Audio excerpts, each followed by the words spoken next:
우리 지난 한 주간 굉장히 한국에서 좀 연예인에 관한 뉴스 보도가 있었습니다. 조진웅 배우에 대한 이야기였어요. 들어서 뉴스를 보신 분들은 아실 겁니다. 그동안에 이 조진웅 배우가 열심히 배우 생활을 잘 감당하면서 굉장히 인기 있고 또 좋은 영화, 뭐 김구에 대한 영화라든지 이런 영화들을 찍으면서 이미지가 이렇게 좋은 이미지를 가진 훌륭한 배우로 남아 있었습니다. 그런데 알고 봤더니 어렸을 적에 소년원을 갔던 이력이 있었던 거죠. 그래서 여러 가지 폭력이라든가 뭐 이렇게 도둑질이라든가 이런 걸로 인해서 소년원에 갔다 온 이력이 밝혀지게 된 거예요. 이 일로 인해서 그는 이제 배우 생활을 이제 접게 되었습니다. 자기가 배우 생활을 이제 은퇴하겠다라는 걸로 이 사건이 마무리가 되는 것 같았어요. 자, 그래서 두 가지 의견들이 나오게 됐습니다. 첫 번째는 그래 맞다. 아유 그렇게 어렸을 때 그렇게 나쁜 죄를 폭력을 행하고 또 차도 훔쳤고 자기는 안 했다고 하지만 성폭행까지 저질렀던 그런 이력을 봐서는 저렇게 무거운 죄를 가진 사람이 아무리 어렸을 때 했다고 하지만 공인으로서 활동하는 것은 옳지 않다. 아직도 피해자들이 그의 얼굴을 보면 힘들어한다. 라는 의견이 이렇게 있습니다.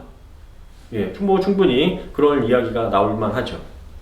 반대 입장도 있습니다.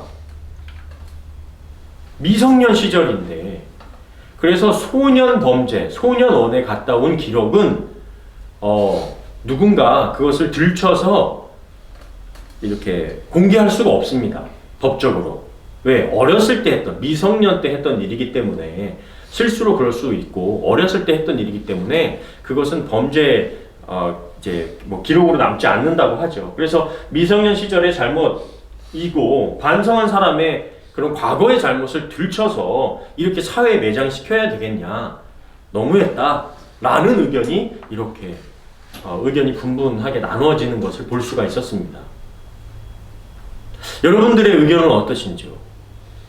어릴 때 아이고 미성년 시절에 했던 일인데 그거를 그렇게 지금 다 큰 어른이 되어서 그동안에 자기가 잘못한 것을 깨닫고 반성한 뒤에 그래도 열심히 살아서 내가 했던 일을 과거를 반성하면서 열심히 살고 있는데 그것을 그렇게 어렸을 때 했던 일로 망치질을 해서 이렇게 사회 매장시켜야 되겠느냐.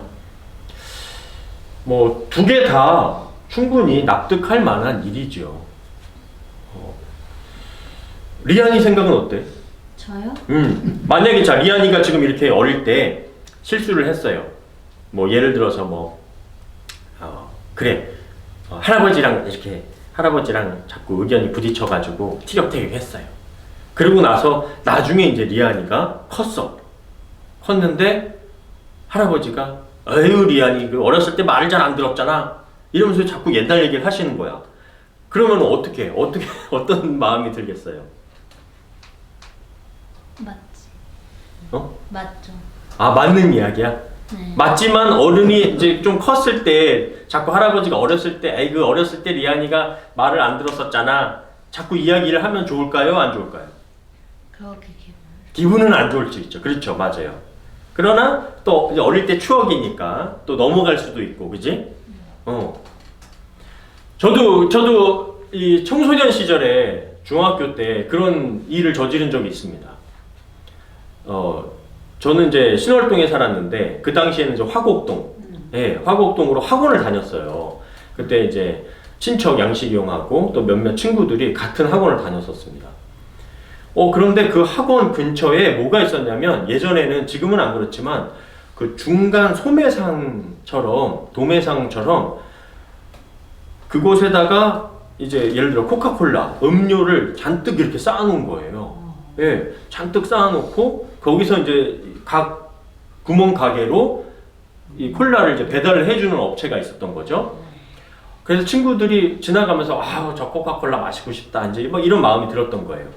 그런데 저희가 그 학원이 새벽 12시 뭐 1시 정도 끝나니까 가게는 이미 문을 닫았던 거예요.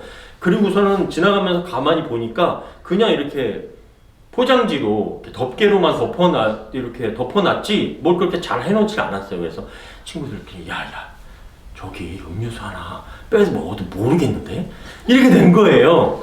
그래 청소년 시절 사춘기 시절에 그러면서 이제 밤 깜깜해졌으니까 가는 길에 하나 빼먹을까 친구들끼리 이제 속닥속닥 하다가 이렇게 들춰보니까 콜라가 있는 거예요. 그대로라고. 그러고서 하나 뜨고 뛰어! 그러고서 이제 뛰어서 도망친 겁니다. 그러고서 이제 콜라를 이제 따갖고선 서로 나눠 먹었던 거예요. 자, 청소년 시절에 이렇게 범죄를 저지른 저입니다. 제 죄인이에요, 제가. 자, 그러면 이거 과거에 지난 일인데, 지나고 봤더니, 진짜 나쁜 짓이잖아요? 마치 예전에 우리, 고모부의 어떤 그 수박설이나 참외설이 이런 거를 하셨는지 모르겠지만, 이렇게 콜라를 이렇게 훔쳐 먹었단 말이죠. 근데 이제 그 가게는 이미 없어졌어요. 완전히 이제 옛날 일이 돼버린 겁니다. 벌써 30년 이렇게 지난 일이에요. 지나고 났더니 그 죄인의 내가 알고 봤더니 잘못된 거야. 그 가게를 찾아가서 제가 예전에 콜라를 훔쳐 먹었어요 라고 이렇게 돈이라도 보상해 드리면 모르겠지만 지금 이제 다 사라졌고 어디서 찾을 수도 없고 이제 그렇게 된 거죠. 근데 저는 이제 죄라는 걸 아는 거예요. 자, 리아나 어떻게 해야 되지? 난 죄인이네. 어떻게 누구한테 용서를 구해야 되지? 그리고 그 과거의 죄 때문에 나는 그냥 매일 난 죄인입니다. 난 이제 용서받을 수 없는 죄인이에요. 나 죄인이야 리아나. 어떡하지? 계속 이렇게 살아야만 하는 건가? 난 죄인인데 어떡하지? 어떻게 해야 되지 리아나? 무거운 죄를 가진 사람으로서 난 목사를 해야 되나 말아야 되나? 아니 그건 아기 때 시절인데 그거까지 큰 걸 왜 생각해요? 아니 그냥 아기 때 시절인데 뭐가 그렇게 커요? 아기 때 시절인데 그치? 자 여기도 똑같죠 그죠? 여기 아기 때 시절이었어요. 아직 미성년자 딱 리안이보다 조금 더 나이가 있는 만한 시절에 했는데 그럼 여기서 용서를 해줘야 되는데 안 된대. 안 돼요. 영화배우 하지 마세요. 나쁜 죄를 저질렀기 때문에. 그 사람들도 아마 제대했을 거예요. 오, 그렇죠. 맞아요. 그 사람들도. 그런데 그 사람들도 죄를 저질렀다고 그래서 이 사람도 죄를 저질러도 된다는 얘기인가요? 안 돼요. 안 되죠? 똑같은 거예요. 똑같죠? 1 플러스 1. 원 플러스 원이에요? 바이 원 겟 원 프리. 원 플러스 원. 맞습니다. 예. 맞습니다. 지금 똑같은 얘기예요. 자, 제가 과거에 죄를 지은 사람으로서 여전히 죄가 있습니다. 그런데 저는 이제 목사를 하고 있어요. 그 어디서도 용서를 받지 못했습니다. 그런데 하고 있어요. 목사를 하고 있죠. 자, 리안이 말처럼 어렸을 때의 죄인데 너무 거기에 얽매여 살지 마세요. 지금은 그냥 다 누구나 죄를 짓잖아요. 그러니까 이제 반성했으니까 괜찮아요 라는 입장이 있는 거고요. 어떤 쪽은 그래도 죄를 저질렀으니까 그렇게 하면 안 되죠. 아니 솔직히 저 사람들도 죄를 안 질 수는 없잖아요. 맞습니다. 다 졌잖아요 모든 사람은. 그렇죠. 저는 이렇게 리안이처럼 그런 입장이 있는 겁니다. 자, 굉장히 곤란한 상황이죠. 우리 모두 다 그 어렸을 적 또 며칠 전에 또 지었던 죄들이 있을 거예요. 이게 바로 뭐냐면요. 죄의 딜레마입니다. 누구나 다 이 죄의 딜레마 속에 있는 거예요. 이렇게 할 수도 없고 저렇게 할 수도 없고. 이게 바로 우리가 가진 죄인으로서 가지고 살아가는. 자, 생각해 보세요. 그런데 우리가 리안처럼 누구나 다 죄를 짓잖아요.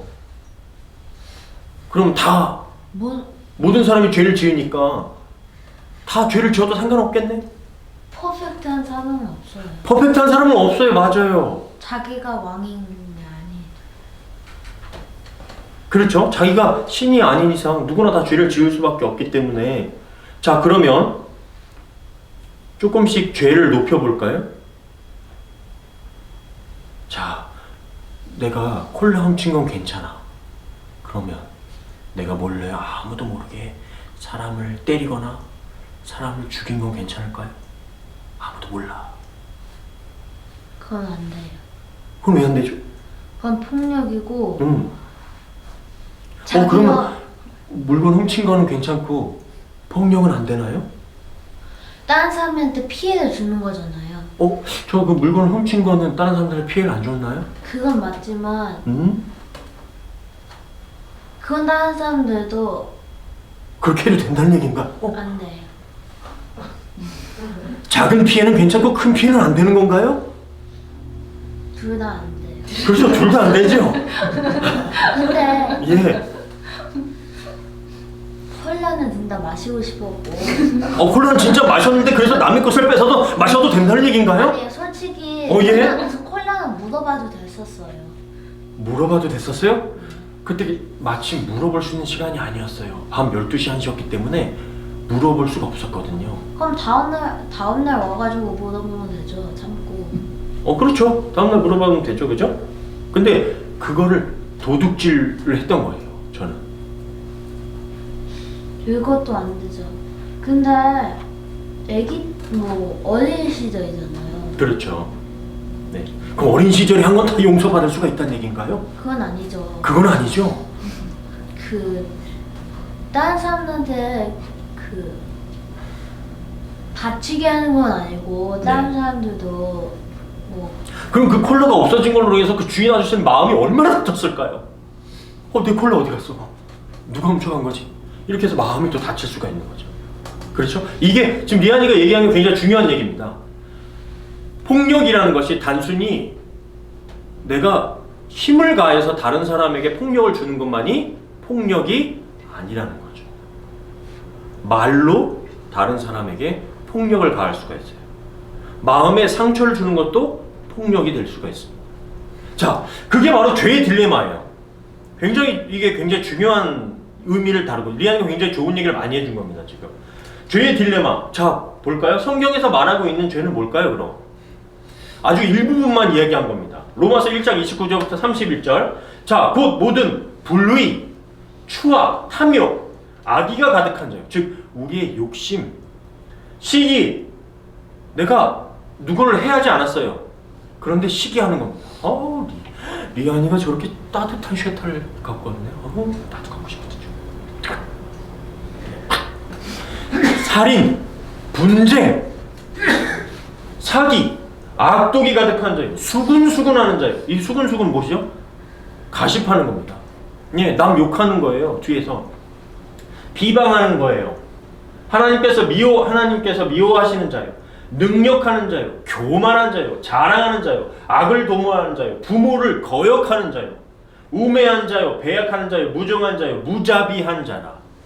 이게 다 죄의 목록 안에 들어가 있어요. 하나님 보시기에.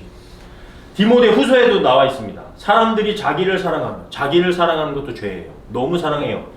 돈을 사랑하며 자랑하며 교만하며 비방하며 부모를 거역하며 감사하지도 않고 거룩하지 아니하며 무정하며 원통함을 풀지 아니하며 모함하며 절제하지 못하며 사나우며 선한 것을 좋아하지 아니하며 배신하며 조급하며 자만하며 쾌락을 사랑하기를 하나님 사랑하는 것보다 경건의 모양은 있으나 경건의 능력은 부인한다. 이게 하나님 보시기에 다 죄입니다. 우리가 생각하는 세상에서 말하는 그 법적인 거, 그거 조금 피해서 짓는 죄, 내가 경찰에 잡히지도 않고 내가 이 세상 법에는 어기지 않았지만 하나님이 보시기에는 인간적인 죄가 다 있다는 거예요. 이러면 어떻게 된다고요? 하나님의 나라를 유업으로 얻지 못한대요. 하나님 나라를 갈 수 없대요. 세상이 보기에는 피한 것 같은데 하나님 보시기엔 피할 수가 없다고요. 우리 리안이랑 계속 얘기했던 것처럼 그게 바로 죄의 딜레마예요. 내가 과거에 그 죄를 누구한테 용서받을 수 있죠?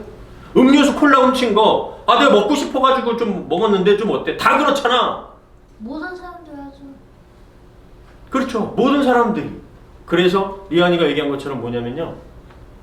모든 사람이 죄를 범하였음에 하나님의 영광에 이르지 못하더니. 모든 사람이 다 그렇다고요. 그래서 뻔뻔하게 살으라고요? 아니, 다 그런데 뭐 어때? 아니요, 지옥 간대요. 하나님 나라를 얻을 수 없대요. 모든 사람이 죄를 범하였음에 하나님의 영광에 이르지 못한다. 그럼 우리가 세상적으로 죄를 지면 어떻게 해야 되는 거죠? 죄를 지으면 다른 사람한테 그 죄를 지은 사람한테 용서를 받아야 돼요. 용서를 받아야 돼요. 자, 그런데 조금 큰 죄로 아까 우리 리안이가 얘기했던 것처럼 다른 사람에게 해를 가하는 죄를 졌다고 한다면 그때는 어떻게 해야 되죠? 폭력이요?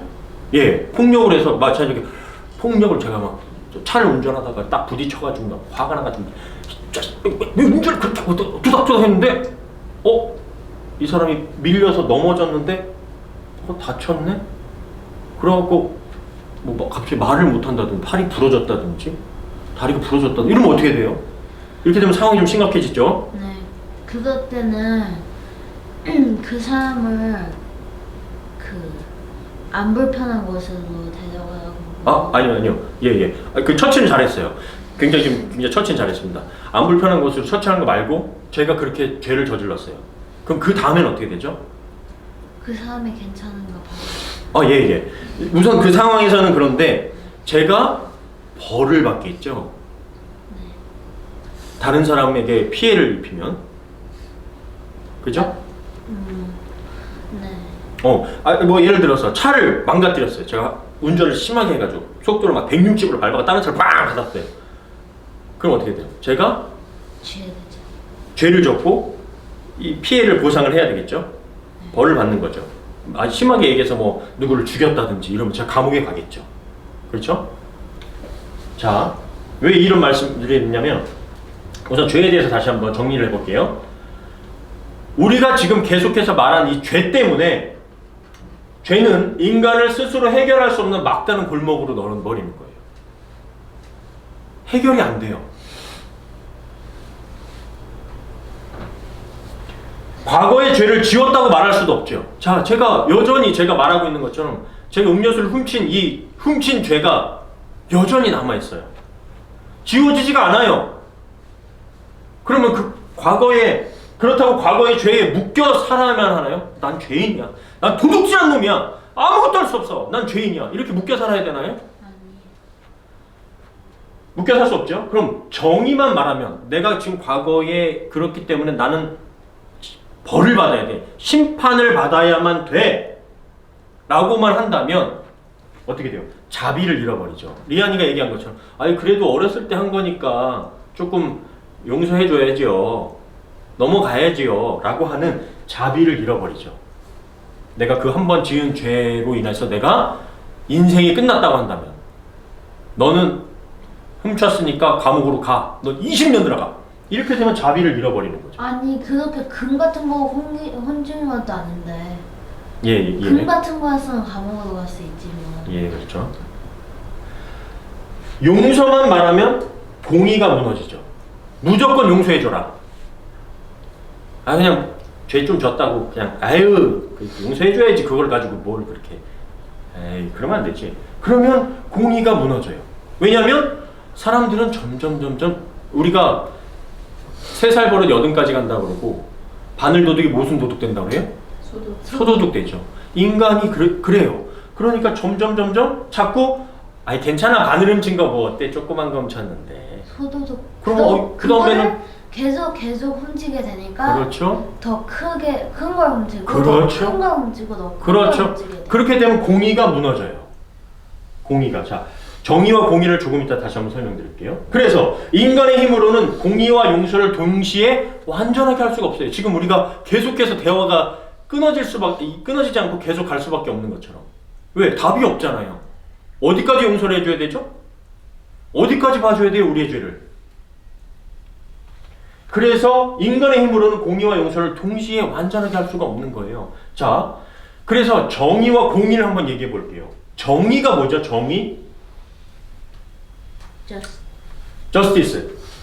자, 쉬운 예로 들어볼게요. 정의는 뭐냐면 모든 학생에게 똑같은 문제와 시간을 주는 거예요. 시험 시간. 자, 시험 봅니다. 우리 반에 한 20명 있다고 하고 시험을 봅니다. 모두에게 똑같은 시험지를 주고 모두에게 똑같은 시험 시간을 주는 거예요.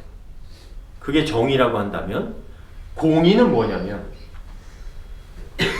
몸이 불편해서 따로 시험을 봐야 하는 친구에게 별도의 공간과 시간을 마련해 주는 거예요.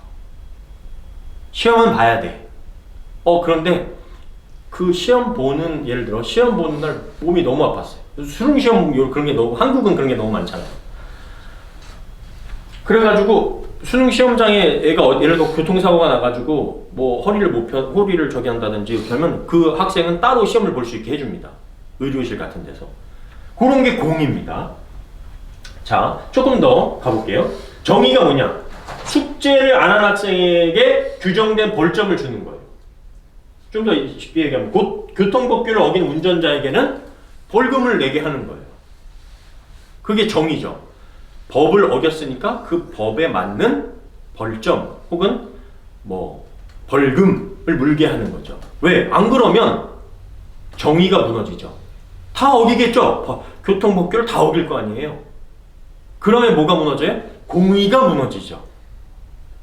정의가 무너지니까 공의가 무너지는 겁니다. 자, 숙제를 안 한 학생에게 규정된 벌점을 주는 것, 이게 왜 정의냐? 그러니까 심판의 의미인 거죠. 공의는 이렇지 않다면 누구나 다 숙제를 안 해오게 되는, 질서가 무너지게 되죠. 벌점을 받은 학생이 다음에 다시 잘할 수 있도록 왜 벌점을 받았는지 친절하게 설명을 해주고 격려해 주는 겁니다. 옳은 행동으로 나아갈 수 있도록 하는 게 공의입니다. 공적인 의가 공의예요. 정의는, 자, 청소구역을 모든 학생에게 공평하게 나누어서 배정해 주는 거예요. 자, 제이는 오늘 저희 끝나고 여기 뒷정리를 해주고, 예, 소희는 여기서 밖에 나가는 거 물건 올려주고, 자, 이렇게 다 정해져요. 공평한 분배가 일어났죠? 자, 그런데 공의는 뭐냐? 몸이 아픈 친구의 청소구역을 다른 친구들이 힘을 합쳐 대신 청소를 해줄 수 있도록 해주는 거죠.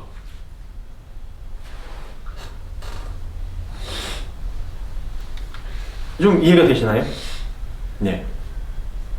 자, 이게 공의와 정의입니다. 정의와 공의입니다. 정의 약간 포스고 공의는 약간 어. 친절함. 그렇지. 자, 그래서 요거를 이제 하나님의 정의와 공의, 그 다음에 하나님의 사랑과 용서로 한번 넘어가 보겠습니다. 하나님의 정의와 공의가 실현되려면, 아까 우리가 저희들의 죄인이라는 걸 보게 됐죠. 그 죄가 사회에서 정한 그런 죄뿐만 아니라 하나님이 보시기에 그 죄는 우리가 모두 죄인이라는 것밖에는 증명할 수가 없어요. 시기, 질투, 원망, 불평. 내가 살인하지 않았어도 이미 마음으로 살인한 것까지, 그것이 하나님 보시기에는 다 죄란 말이죠. 그래서 모든 사람이 죄를 졌어요.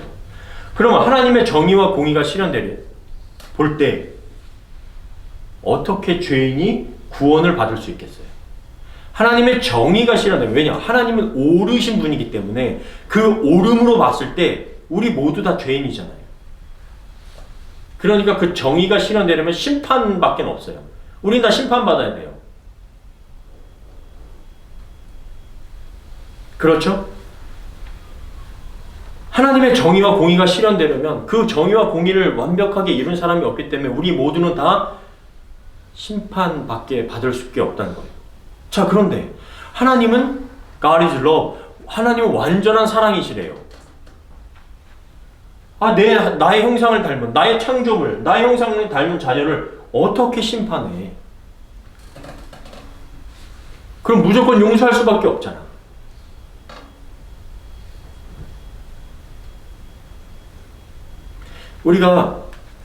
우리 다 자녀들을 키워보시고 하셨으니까, 자, 어릴 때 거짓말을 했거나 부모한테 또 뭐 지갑에 있는 돈을 훔쳤거나 이럴 때 어떻게 하시죠?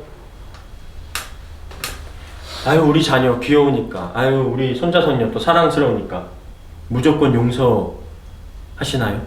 아니요. 어떻게? 어떻게 했어요? 제가 뭐 그러면 제가 뭘 읽건 제가 뭐 게임기를 없어지거나 하면 안 되거나 텔레비 못 보거나 뭐를 가져가요. 아, 오케이. 그래요. 자, 리안이가 뭐 예를 들어서 끝없이 게임을 했다거나 끝없이 TV를 봤다. 그러면 그거에 대해서 리안이를 사랑하는 마음이 없어지나요? 그건 아니에요. 아니죠. 사랑하는 마음은 그대로 있습니다. 그런데 그거에 대하여 정의와 공의가 실현되려면 어떻게 했죠, 지금? 그걸 어떻게 막았죠? 리안이가 사랑하는 그 마음을 잘못된 걸 막기 위하여 어떻게 했죠? 리안이의 게임기를 가져갔어요. 그게 뭐예요? 저지먼트. 심판이죠. 그것을 부모가 사랑하는 마음과 리안이가 잘 되길 바라는 마음으로 징계, 벌을 내렸단 말이에요. 이거 두 가지를 동시에 다 충족시키기가 어려운 거죠. 왜? 죄는 심판이 있어야 돼. 우리가 하나님의 영광에 이르지 못하는 죄인이기 때문에 심판이 있어야 돼요. 근데 그 심판을 하려면 우리가 죄인이기 때문에 죽을 수밖에 없다고요. 그런데 또 하나님의 사랑이 그것을 막죠. 충돌하죠, 이게 두 개가. 그래서 우리에게 예수 그리스도를 보내주셨다는 거예요. 한 재판의 예를 좀 들어보겠습니다. 정의와 공의가 어떻게 실현이 됐는지를 한 재판관이 있었습니다. 이 재판관은 이 재판을 하려고 하는데 리안이만한 애가 들어오는 거예요. 그래서 봤더니 이야기를 들었어요. 그랬더니 제가요 너무 배가 고파가지고 빵을 훔쳤어요. 그래가지고 그 빵 훔친 거에 대하여 재판을 받으러 온 거예요. 아이고 그랬구나. 자, 훔친 거는 죄죠. 그렇죠? 그래서 그 죄에 대해서 판결을 받아야 됩니다. 자, 그래? 너 그 빵이 얼마였니? 그 빵이 10불이었어요. 그래? 그런데 이 훔친 거에 의해서는 벌금을 받으면 200불이다. 저는 200불에 돈이 없어요. 그래도 네가 그런 훔친 범죄를 저질렀기 때문에 정의에 의하면 심판을 받아야 돼. 200불의 벌금을 부과한다. 라고 땅 내렸습니다. 자, 이 정의는 실현됐습니다. 왜? 사회에 정의가 있기 때문에. 그런데 재판관이 그렇게 선고를 하고 나서 그런데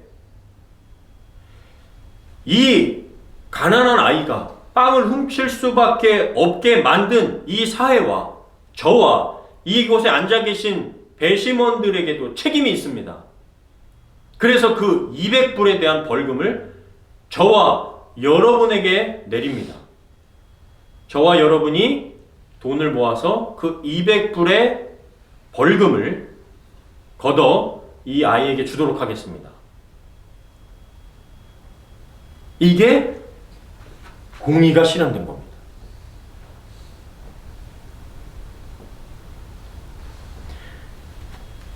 하나님께서도 마찬가지입니다. 우린 죄를 저질렀어요. 그것이 크던 작던 죄인입니다. 그래서 하나님의 정의와 공의가 심판으로 이루어질 수밖에 없습니다. 죄의 대가는 심판이니까요. 그런데 그걸 우리는 감당을 못해요. 200불 내라고 그러면 내겠어요. 그런데 죽음이라거든요. 우린 그 죄 때문에 다 죽을 수밖에 없어요. 그러니까 감당이 안 됩니다. 그걸 누가 감당하기 위해서 오셨다고요? 하나님 스스로가 하나님의 사랑과 용서를 가지고 하나님께서 인간의 몸을 입고 이 땅에 오셔서 자신이 십자가에 달려 우리를 대신하여 희생하신 겁니다. 그게 하나님의 사랑과 용서를 충족시킵니다. 그것이 이 땅에 오신 예수 그리스도 아기로 태어나신 성탄절의 진정한 의미예요.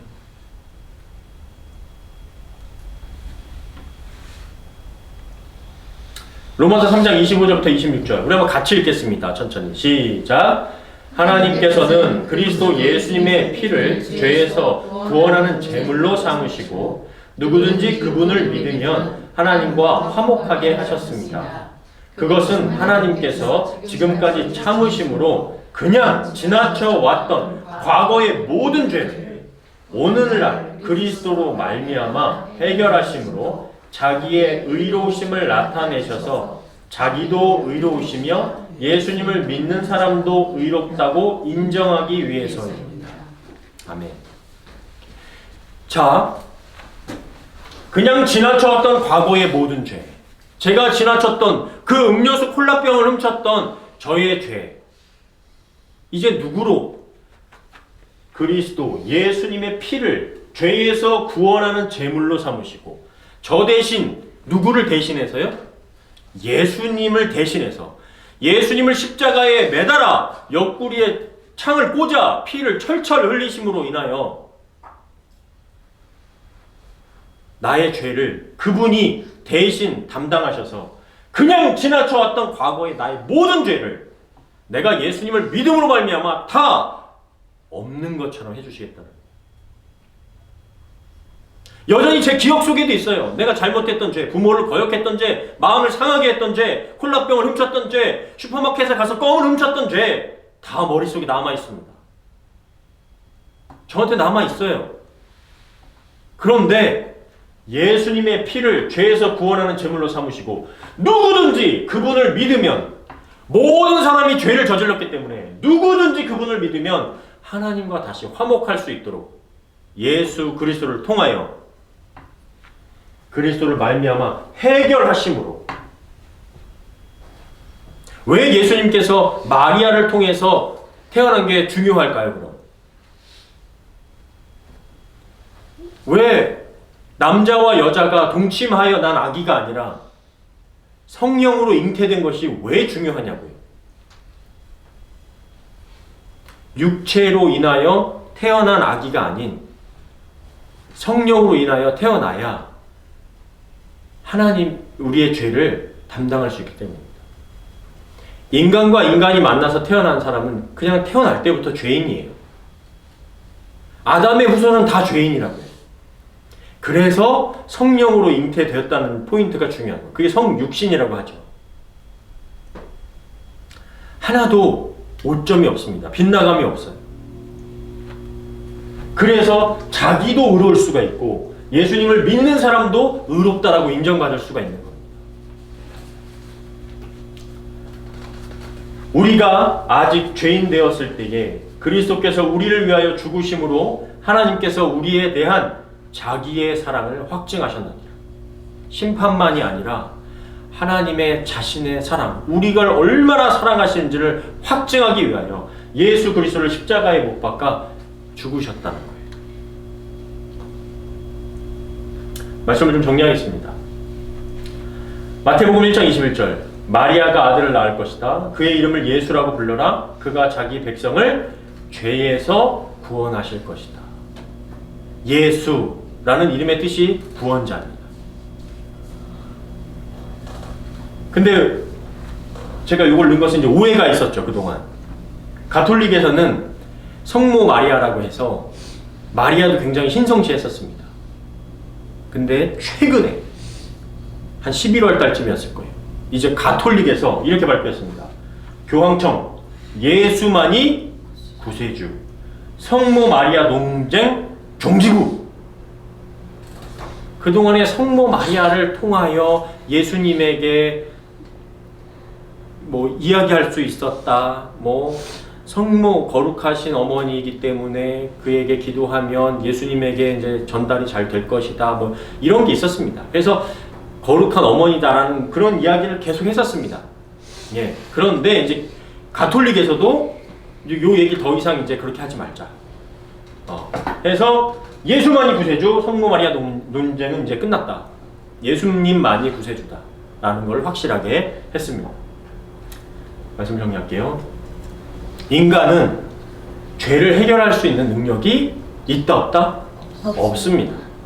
예, 우리 충분히 우리 리안이 오늘 초반의 이야기를 통해서도 우리가 끝이 없구나 이게 라는 거를 우리 리안을 통해서 또 이야기를 할 수 있었죠. 혼란하고요, 분열만 초래할 뿐이에요.